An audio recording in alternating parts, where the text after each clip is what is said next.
မင်္ဂလာပါအခုရေကဒီ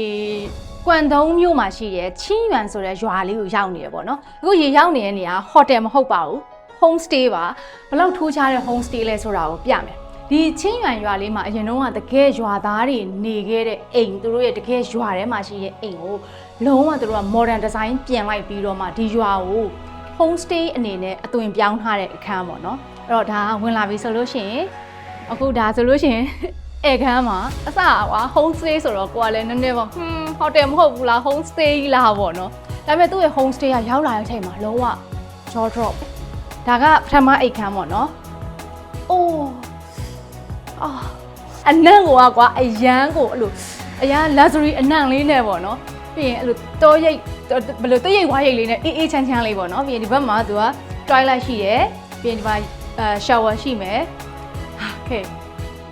ဒါဒီမှာနောက်တစ်ခန်းဒီခန်းအသက်တော်ကိုလှတာတော့ဒီခန်းကနေပြီးတော့ကြည့်မယ်ဆိုတော့သူ့ရဲ့ရွာ view ပေါ့နော်အရန်လေးစားဖို့ကောင်းတာကပုံမှန်တိုင်းဒီလိုမျိုးရေကန်နဲ့ဘယ်လိုပြောရမလဲတဘာခင်းရိုးမြင်လို့ရှိရင်ကွာဒီလိုအလှဆင်ရခေါင်းမှန်ခေါင်းထဲမှာတိတ်ပေါ်မှာမဟုတ်ဘူးဒီမြက်ခင်းကြီးဘာလို့ရမှာလဲပေါ့နော်ဒီခြုံမုတ်ကြီးနဲ့ဘာလို့ရမှာလဲတွေ့မှာဒါပေမဲ့သူတို့ပြင်ထားလိုက်တာကွာအရန်ကိုမိုက်တယ်ဒါကဒီမှာ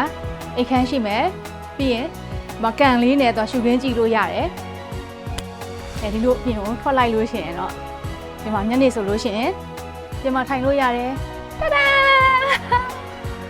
ဂျာကူစီနဲ့ပါဂျာကူစီနဲ့အော်တိုရှာဝါနဲ့ဒါဒီမှာရှိတဲ့အခန်းတခန်းတဲ့ရဲ့ပုံစံကိုပြပါတော့အဲ့လိုမျိုးကွာသူမှရှိတဲ့ရွာကအိမ်လေးတွေရှိသေးတယ်အဲ့ဒီအိမ်တိုင်းကို home stay ဖြစ်ပုံစံပြောင်းထားတာအဲ့တော့ဒီခန်းမှာနေမယ်ဆိုလို့ရှိရင်တညကိုမြန်မာငွေနဲ့ဒီလောက်ပေးရပါတယ်ဟိုတယ်ထထောင်ဈေးများပါတယ်ရှင်သူရဲ့ home stay ကတတာပါ